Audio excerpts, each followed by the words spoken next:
Fresh আসলে আমরা যত ফ্রেশ খাবার খাবো তত আমাদের মানে মাইন্ড, আমাদের লাইফ এত ফ্রেশ হবে, আমাদের এত সজীব হবে। তো আমরা যদি দেখি র ভেজিটেবল ভেজিটেবল সমান সমান FRESH ফ্রেশ LIFE।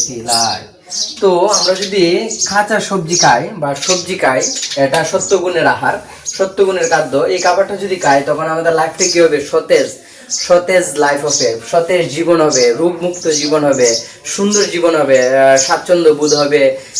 আমরা দেখি না একঘেয়েমি হয়ে যায়, আমরা বিভিন্ন ধরনের সমস্যায় হয়ে যায়, আমাদের শরীরে বডিতে অনেক ধরনের রোগ আইসা আমাদেরকে ভর করে। মূলত এই খাবার থেকে আমরা যদি এই খাবারটা সঠিক খাবার খাই তখন সেই লাইফটা, হিউম্যান লাইফটা অনেক সুন্দর হবে, মানে ফ্রেশ লাইফ হবে। হিউম্যান লাইফ মানে একদম সুন্দর স্বচ্ছ জীবন হবে।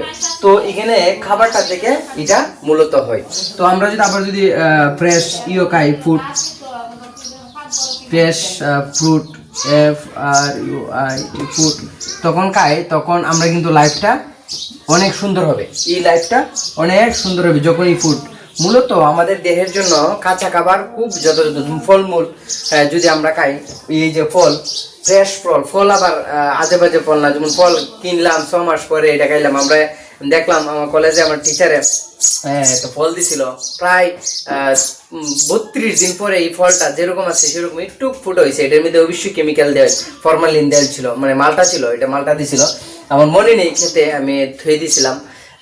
তারপর অনেকদিন পরে প্রায় 32 দিন পরে দেখলাম এই ফলটা একটু কি হয়েছে। তো এরকম ফল খাইলে হবে না, সতেজ ফল খেতে হবে এবং সিজনাল, মানে যে সিজন এখন আছে এবং যেখানে এখন ট্রেন্ডিং যেভাবে চলতেছে, যেমন এখন কিসের দিন? তরমুজের দিন। এখন তরমুজ খেতে হবে। আমের দিন আসলে প্রচুর আম, পিওর আম পাওয়া যায়, আম খেতে হবে। আর এরকম না যে সিজন ছাড়া আম ফরমালিন টরমালিন দিয়ে, তখন আবার বডির মধ্যে অসুস্থতা হয়ে যাবে। তো সবজি মূলত যদি আমরা কাঁচা খেতে পারি বা সবজিকে বেশি মানে কি বলে রান্না না করে, বা রান্না করলে মূলত এনজাইমগুলা একটা কাঁচা সবজির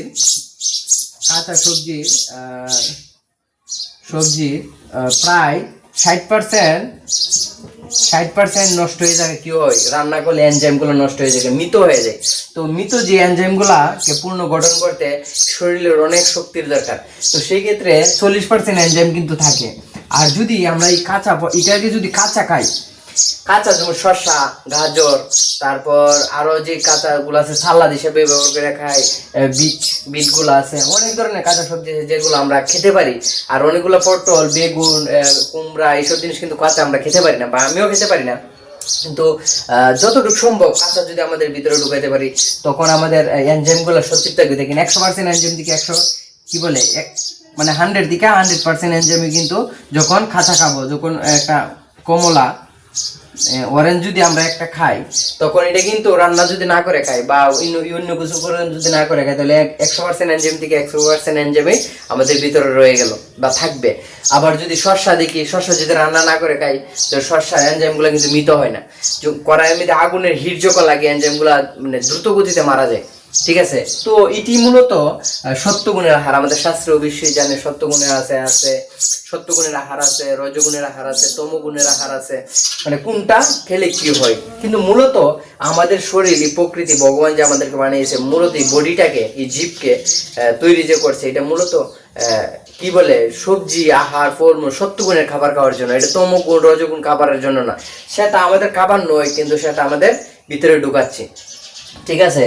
তো আমরা যদি মূলত আমাদের বডির জন্য যদি আমরা এই কাঁচা এই জিনিসগুলা খেতে পারি বা এই সবজিগুলা খেতে পারি এবং ফলগুলা খেতে পারি, তখন আমাদের মানে জীবনটা অনেক সুন্দর হবে।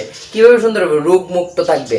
অনেক ধরনের রোগ, মন এত বিচলিত হবে না, মন এত চঞ্চল হবে না, টেনশন, বিভিন্ন ধরনের ঘুম, মানে ঘুমের অনেকই আছে যে ঘুমে ডিস্টার্ব হবে না, মনটা সতেজ থাকবে, ভালো থাকবে, আনন্দ থাকবে, উৎফুল্ল থাকবে, পরমানন্দে ভাসবেন। এই মূলত খাবার থেকে কিন্তু, এই সাইডের খাবার থেকে কিন্তু, এই যে এই সাইডের খাবার থেকে কিন্তু এই অংশটা ভালো থাকবে না খারাপ থাকবে মানে ডিপেন্ড করে।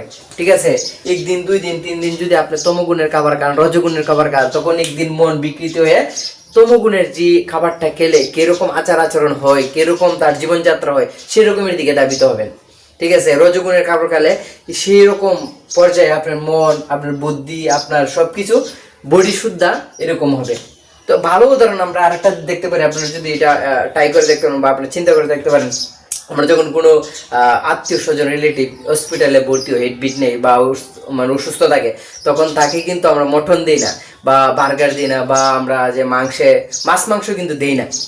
মূলত আমরা কিন্তু বিরিয়ানিও দিই না, মূলত আমরা কি দিই, ফল নিয়ে যাই, সবজি নিয়ে যাই, বা যদি সবজি খেতে চাই মূলত বেশিরভাগ অংশই ফুড নিয়ে যাই, ফ্রেশ ফুড ভালো। ডাবের জল কিন্তু খুব পাওয়ারশালী, ডাবের জল নিয়ে যায়, আঙুর ফল নিয়ে যায়, বেদানা নিয়ে যায়, বিভিন্ন ধরনের ভ্যারাইটিস ফল কিন্তু রুগীকে দিই। কিন্তু এই সময় কিন্তু আমরা এই পাওয়ারশালী দেই না, কারণ কি যে আমরা অনেকে ভাবি যে এইসব জিনিস খেয়ে যে আক্রান্ত হয়েছে, আমি ফল টল খেয়ে যাতে ভালো হয় সেই জন্য ফল দিই।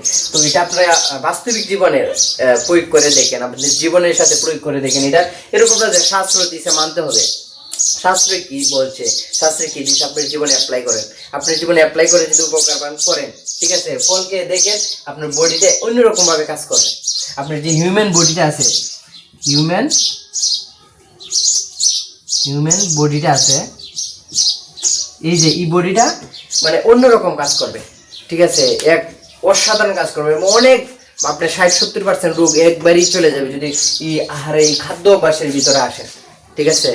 সো আপনারা একটু চিন্তা করবেন, অনেক চিন্তা চেতনা করে নিজের, যেহেতু আপনার শরীরটা আপনার জীবনটা আপনার, এই জীবনের ভালো রাখার দায়িত্বটা আপনার, ঠিক আছে, এই জীবনটাকে বডিটাকে সুস্থ রাখার দায়িত্ব আপনার। যেহেতু আপনি অসুস্থ হলে আপনিই দুর্দশা হবে, আপনি কষ্ট ভোগ করবেন, আপনি সব কিছু করবেন, সেই জন্যে আপনি আপনার বডি কি বলে সুরক্ষার মানে চিন্তা আপনি করতে হবে, আপনার মানসিক চিন্তার আপনি করতে হবে, অন্যজন করবে না। সেই জন্য সবকিছু যেহেতু আপনাকে সেই দায়িত্ব নিয়ে সেটা করতে হবে, কাজ করতে হবে। এটা মূলত এই জিনিসটা আপনারা ট্রাই করবেন।